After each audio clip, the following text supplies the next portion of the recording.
Hello दोस्तों, आप सभी का स्वागत है आपके अपने यूट्यूब चैनल GKGS मस्ती 2.0 के एक और नए वीडियो में। मैं पुरुषोत्तम कुमार आप सभी लोगों का स्वागत करता हूं। दोस्तों, जो आज सपनों में है वो कल हकीकत में भी होगा। जो आज सपनों में है वो कल हकीकत में भी होगा। अगर करोगे मेहनत जो आज औकात में नहीं वो कल तेरे जेब में होगा।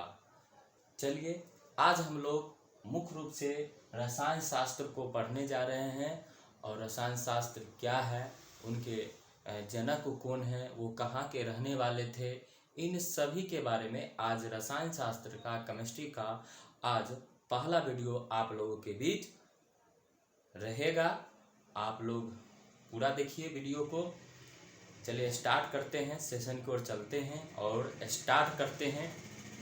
और हंस के दिमाग को प्रसन्न करके पढ़ना है और दिमाग में हटाना है। याद नहीं करना है, समझना है।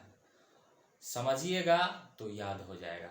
सिर्फ समझना है, रटना नहीं, क्योंकि मैं आपको रटाने का काम नहीं करूँगा। हम जो भी करूँगा आपको समझाने का काम करूँगा। अगर आप समझ जाते हैं तो यूं ही याद हो जाएगा।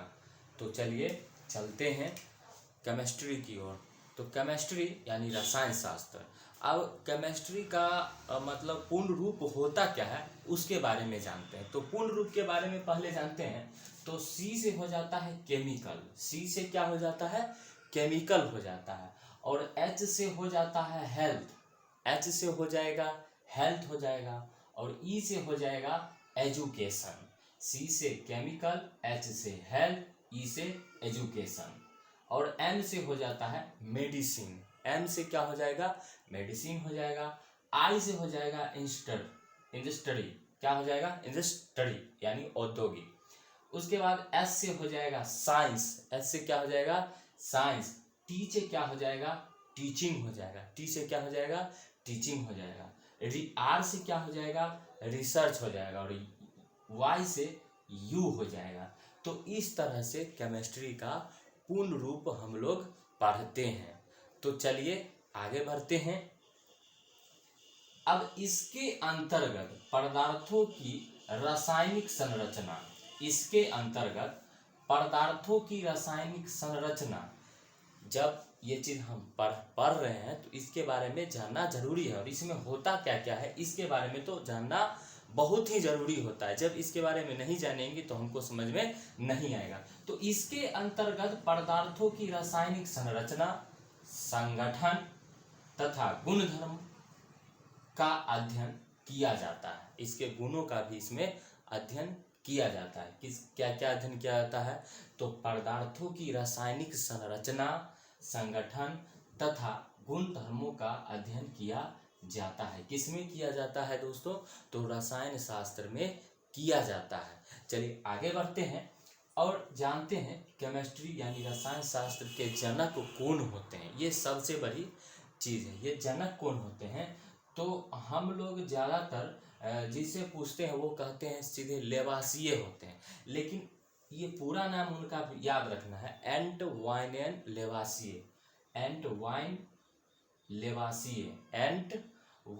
लेवासिए इनके जनक का नाम है, रसायन शास्त्र के जनक का नाम है एंटवाइन लेवासिए। और ये कहाँ के रहने वाले थे? तो फ्रांस के रहने वाले थे। कहाँ के रहने वाले थे? फ्रांस के रहने वाले थे। और जब फ्रांस की बात आती है तो हमने फ्रांस के बारे में भी यहाँ पे आपके सामने लिख दिया है। तो फ्रांस की जहाँ तक बात आता है तो फ्रांस की राजधानी हो जाता है कहाँ? तो पेरिस हो जाता है। और पेरिस किस नदी के किनारे है? तो सीन नदी के किनारे है। ये भी हम आपको मेंशन कर दिए।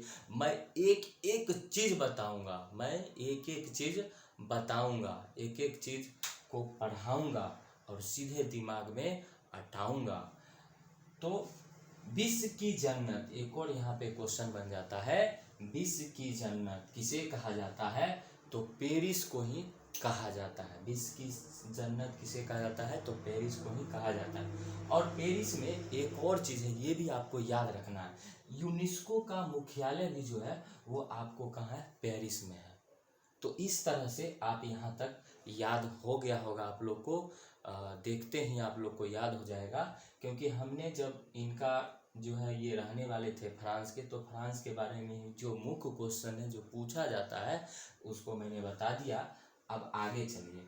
अब इसमें क्या हुआ, लेवासिये जी ने कहा कि दहन जो होती है, दहन की प्रक्रिया में ऑक्सीजन की भूमिका होती है। दहन यानी कोई चीज़ का जलना, कोई चीज़ जलेगा उसमें हवा की भी आवश्यकता होगी, ऑक्सीजन की भी आवश्यकता होगी। तो दहन की प्रक्रिया में ऑक्सीजन की भूमिका होती है। किसने कहा, तो लेवासिये ने कहा, एंटवाइन लेवासिये ने बताया। और एंटवाइन लेवासिये ने 1778 में ऑक्सीजन के बारे में बताया था, ये भी आपको याद रखना है। और 1783 से में हाइड्रोजन के बारे में उन्होंने बताया।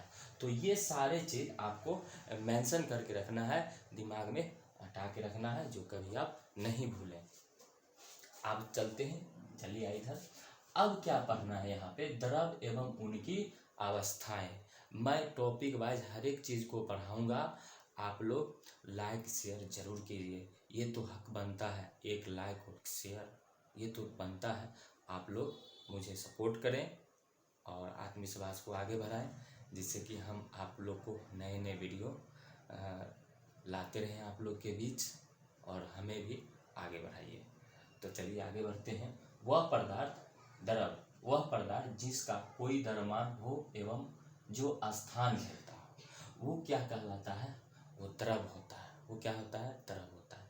मतलब क्या, कोई भी चीज़ है स्थान घेरेगा।